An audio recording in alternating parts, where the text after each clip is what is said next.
नमस्कार, आप देख रहे हैं 4 PM और मैं हूं आपके साथ सिमरन। दोस्तों, दुनिया में घिनौने क्राइम की सबसे बड़ी मिसाल के रूप में उभरे जेफरी एप्स्टीन की तरफदारी करने वाली एंकर पद्मजा जोशी को आखिरकार बैकफुट में आना पड़ा है। ऐसे में ना सिर्फ गोदी मीडिया की भयंकर छीछा लेदर हुई है, बल्कि एप्स्टीन फाइल को लेकर कांग्रेस के स्वर और भी तीखे हो गए हैं।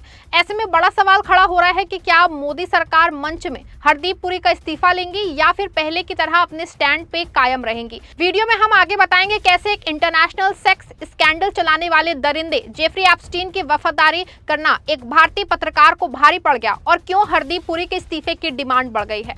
दोस्तों, मामला शुरू होता है कांग्रेस के उन सनसनीखेज दावों से जिन्होंने बीजेपी सरकार की चूल्हे हिला दिए। बजट परिचर्चा के दौरान राहुल गांधी ने भरे सदन में खड़े होकर हरदीप पुरी का एप्स्टीन फाइल में नाम होने और उनके इस्तीफे की डिमांड थी। इसके बाद से पहले तो सदन के अंदर फिर सदन के बाहर राहुल गांधी पे बीजेपी तीखे वार कर रही है। यहां तक कि बीजेपी के सांसद निशिकांत दुबे ने राहुल गांधी को सदन में नक्सल अर्बन तक की संज्ञा दे डाली है और उनके खिलाफ सब्स्टिट्यूट मोशन तक ले आए हैं। कांग्रेस का दावा है कि ये सब कुछ सिर्फ और सिर्फ इसीलिए किया जा रहा है ताकि एप्स्टीन फाइल्स लोगों का ध्यान हटा सके। कांग्रेस का सीधा आरोप है कि केंद्रीय मंत्री हरदीप सिंह पुरी का ताल्लुक जेफरी एप्स्टीन से रहा है। वही एप्स्टीन जिसपे नाबालिग लड़कियों की तस्करी और एक अंतर्राष्ट्रीय पीडोफाइल रिंग चलाने के गंभीर आरोप थे, जिसने जेल में आत्महत्या कर ली थी। हालांकि एक ओर जहां कांग्रेस इस सवाल को उठा रही है, वहीं दूसरी ओर गोदी मीडिया का अजब गजब खेल सामने आया है। हर बार की तरह इस बार भी गोदी मीडिया साहब को डिफेंड करने में जुट गई है। मतलब ये है कि जिस मीडिया को ये सवाल उठाना था कि अगर सच में हरदीप पुरी का एप्स्टीन से सीधा ताल्लुक है तो उसको इस्तीफा देना चाहिए, लेकिन हमारी गोदी मीडिया हरदीप पुरी को ही नहीं सीधे एप्स्टीन की तरफदारी में उतर पड़ी है। एनडीटीवी की एंकर हैं जोशी, जिन्होंने पत्रकारिता के बुनियादी उसूलों को ताक पे रख के ये साबित करने की कोशिश की है कि एप्स्टीन इतना भी बुरा नहीं था या शायद उस पे लगे आरोप गलत थे। एनडीटीवी शो का एक वीडियो सोशल मीडिया पे काफी वायरल है, जिसमें टीवी डिबेट के दौरान जोशी कह रही हैं कि हालांकि जेफरी एप्स्टीन एक दोषी यौन अपराधी और पीडोफाइल था, लेकिन उसकी एक अलग पेशेवर जिंदगी भी थी। जोशी ने एप्स्टीन को एक ऐसा व्यक्ति बताया जिसका काम जो है सत्ता के गलियारों की जानकारी रखना और लोगों को एक दूसरे से मिलवाना था। हालांकि जैसे ही ये बयान जोशी का वायरल हुआ, सोशल मीडिया पे हंगामा मच गया। बड़ी खबर में लोगों ने जोशी के उस अंश को काट के सोशल मीडिया पे सवालों की बौछार कर दी है। सोशल मीडिया पे आलोचना करने वालों का आरोप है कि एप्स्टीन फाइल में केंद्रीय मंत्री हरदीप सिंह पुरी और अन्य भारतीय नामों के आने के बाद जोशी ने उनके बचाव में एप्स्टीन के संपर्कों को सामान्य दिखाने की कोशिश की। सोशल मीडिया पे लोगों का कहना है कि जोशी ने तर्क दिया कि एप्स्टीन की फाइल्स में किसी का नाम होने का मतलब ये नहीं है कि वो व्यक्ति उसके द्वीप पे गया था या उसके अपराधों में शामिल था। यहाँ आपको बता दें कि इस बयान के बाद जोशी पे बलात्कारी का बचाव करने और एप्स्टीन के अपराधों को सफेद करने के आरोपों का सामना करना पड़ा। विपक्षी नेताओं और पत्रकारों ने भी उनकी इस भाषा पे कड़ी आपत्ति जताई। कल्पना कीजिए, एक ऐसा अपराधी जिसने हजारों मासूम बच्चियों की जिंदगी बर्बाद कर दी, उस पे एक न्यूज एंकर सफाई पेश कर रही हैं। क्यों? क्योंकि इसीलिए कि उसे हरदीप पुरी को क्लीन चिट देनी थी। जोशी ने अपने ट्वीट्स और बयानों में एप्स्टीन के गुनाहों को हल्का दिखाने की कोशिश की। ऐसे में बड़ा सवाल खड़ा हुआ है कि क्या ये मीडिया का चरित्र है? अगर इस तरह का काम मीडिया करेगा तो समाज के लिए हक की आवाज कौन उठाएगा? क्या मीडिया का अब यही काम है कि साहब और साहब की सिपह सलारों पे जब भी कोई आंच आए तो अपनी ढाल लेकर के खड़े हो जाए, चाहे उसके लिए इन्हें किसी शैतान की ही तारीफ क्यों ना करनी पड़े? हालांकि अब सोशल मीडिया पे जोशी की भयंकर किरकिरी हुई है। उन्हें समझ आ गया है कि इस बार पाला गलत लोगों से पड़ गया है। लोगों ने उन्हें आईना दिखाना शुरू किया कि कैसे एक महिला एंकर होके वो एक ऐसे शख्स का बचाव कर रही हैं जो लड़कियों के शोषण के लिए जाना जाता था। चारों तरफ से घिरने के बाद आखिरकार जोशी को झुकना पड़ा। उन्होंने ना सिर्फ सफाई दी बल्कि भारी बेइज्जती के बाद एक माना कि हाँ, जेफरी एप्स्टीन एक गुनहगार था। जो एंकर कल तक उसे सस्पेक्ट और कथित बता के बचाने की कोशिश कर रही थी, आज उसे अपराधी कहना पड़ रहा है। जोशी ने एक्स पे एक पोस्ट किया है जिसमें उन्होंने अपनी सफाई पेश की है। जोशी ने लिखा है, मैं सबसे पहले एक बात बिल्कुल स्पष्ट करना चाहती हूं कि जेफरी एप्स्टीन एक बाल यौन शोषण करने वाला, बच्चों का बलात्कारी और सबसे घिनौना यौन अपराधी था। मैंने ये बात हमेशा कही है और अब भी ये कह रही हूं। उसके पीड़ितों को उनके साथ हुए अत्याचार के लिए न्याय के पूर्ण दंड के अलावा और कुछ नहीं मिलना चाहिए। मेरे शो के कुछ अंश जिन्हें चुनिंदा रूप से संपादित करने के ये दिखाने की कोशिश की गई है कि मैं कुछ और कह रही थी, ने लोगों को आहत किया है। हालांकि ये बात पूरी तरह से गलत है और टीवी बहस के दौरान मेरा ऐसा कोई इरादा नहीं था, फिर भी मैं समझ सकती हूँ कि उन अंशों ने कई लोगों को क्यों आहत किया। इसके लिए मैं किसी भी गलतफहमी के लिए तहे दिल से खेद व्यक्त करती हूँ। यौन अपराधों पे स्पष्ट रुख रखने वाली एक महिला होने के नाते मैं पीड़ितों के साथ पूरी तरह से खड़ी हूँ। ऐसे में साफ है दोस्तों कि जोशी बैकफुट पे आए हैं, और लेकिन हरदीप पुरी को लेकर सरकार अभी भी अपने पुराने स्टैंड यानी कि इस्तीफा ना लेने पे कायम है। हालांकि कांग्रेस हरदीप पुरी को लेकर एक के बाद एक भयंकर खुलासा करते दिख रहे हैं।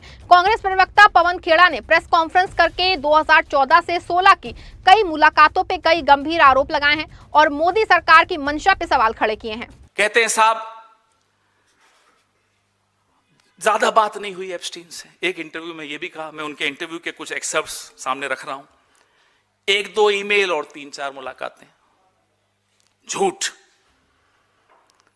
सरासर झूठ। कल एक इंटरव्यू था, अंग्रेजी के एक चैनल पे था, कहते हैं मैंने कभी अपॉइंटमेंट नहीं मांगी। झूठ। मैं आपके सामने ये 46 पन्ने मैंने कम किए हैं, आपको मैं भेजूंगा, आपके नंबर्स पे मोबाइल्स पे आ जाएगा। Jeff, can I see you? Jeff, are you in town? भाई आप तो कह रहे हैं आपने कभी अपॉइंटमेंट मांगी ही नहीं, वो बुलाते थे तब जाते थे आप, तो ये क्या हो रहा है? Jeff, can I see you? क्या आप पर मोदी का दबाव था कि जाइए एप्स्टीन से मिलिए? 2014 से 16, चलिए अभी वहीं की बात करते हैं, 17 पर भी आऊंगा। 2014 से 16 3 राजदूत रहे अमेरिका में भारत के। उनमें से एक श्री एस जयशंकर, दूसरे अरुण सिंह, तीसरे नवतेज सरना। ये तीनों क्या इतने नाकारा थे कि हरदीप पुरी, जो कि सेवानिवृत्त नौकरशाह था, कुछ नहीं था, 2014 से 16 के बीच में हरदीप पुरी कुछ नहीं था। तो ये किसके आदेश पर, किसके निर्देश पर एप्स्टीन से मिलने जाता था? एप्स्टीन से मेल्स पे डिजिटल इंडिया, स्किल इंडिया, ये सब चर्चाएं करता था। 13 नवंबर 2014 को रीड हॉफमैन को एप्स्टीन ने एक मेल भेजा जिसमें वो डिजिटल इंडिया के बारे में जानकारी दे रहे थे। तारीख याद रखना, 13 नवंबर 2014। डिजिटल इंडिया शुरू कब हुआ, अनाउंस कब हुआ, वो डेट भी देख लीजिए जरा। डिजिटल इंडिया जुलाई 2015 में शुरू हुआ, यानी कि एप्स्टीन को भारत के नागरिकों से पहले डिजिटल इंडिया की जानकारी हमारे बाबू हरदीप पुरी दे रहे थे। देख रहे हैं आप, हम और आप इस गलतफहमी में हैं कि इस देश की सरकार को एक माई का लाल चला रहा है। इस देश की सरकार को एक दलाल चला रहा था अमेरिका में बैठकर। उस दलाल को पहले बताया जा रहा था कि डिजिटल इंडिया आ रहा है। अरे बोलने से पहले हरदीप पुरी जी, आपका कुछ तो इंटेलिजेंस होगा, आपने यूपीएससी क्वालिफाई किया है साहब। खुद ही बोल रहे हैं मैं तो डिजिटल इंडिया की जानकारी दे रहा था। क्यों दे रहे थे साहब? पहली बात तो आपको यह जानकारी कैसे मिली? आप तो सरकार का हिस्सा नहीं थे। फिर आप एप्स्टीन को क्यों जानकारी दे रहे थे? वो किस चीज का हिस्सा था? और नरेंद्र मोदी जी, अब आप बताइए, क्या जयशंकर को नकारा आप भी मानते हैं? हम तो मानते हैं। देखा आपने, कांग्रेस ने जो दावे किए हैं वो सिर्फ हवाई नहीं लगते। जिस तरह से पूरी मशीनरी उन्हें बचाने में लग गई है, उससे शक और गहरा होता जा रहा है। आखिर हरदीप पुरी का एप्स्टीन से क्या लिंक था? क्या वो सिर्फ एक मुलाकात थी या कुछ और सबसे बड़ा सवाल कि हरदीप पुरी किसके इशारों पे ये सब कर रहे थे? क्या वो किसी बड़े पावर सेंटर के लिए काम कर रहे थे? जब एक मंत्री का नाम ऐसे कुख्यात अपराधी के साथ जुड़ता है तो नैतिकता के आधार पर जांच होनी चाहिए। हालांकि बीजेपी, खास तौर से मोदी सरकार ने ये परंपरा रही है कि सरकार जल्द किसी का इस्तीफा नहीं लेती। देश में कई ही बड़े आतंकवादी अटैक हुए, लेकिन आज तक कभी किसी गृह मंत्री का इस्तीफा नहीं हुआ। लेकिन हरदीप पुरी का मामला इन सभी मामलों में अलग होता दिखाई दे रहा है, और जिस तरह से पूरे मामले पे सन्नाटा है, ये बड़ा इशारा कर रहा है कि शायद इस बार मोदी सरकार को अपनी इस्तीफे वाली पॉलिसी बदलनी पड़ेगी। ऐसे में बड़ा सवाल है कि क्या पद्मजा जोशी की तरह सरकार भी हरदीप पुरी के मामले को लेकर बैकफुट पे आएगी? क्या केंद्रीय मंत्री हरदीप पुरी का इस्तीफा होगा, या फिर यूं ही कांग्रेस आरोप लगाती रहेगी? आप जो भी सोचते हैं अपनी राय कमेंट बॉक्स में जरूर दीजिएगा। वीडियो को लाइक और शेयर करिएगा।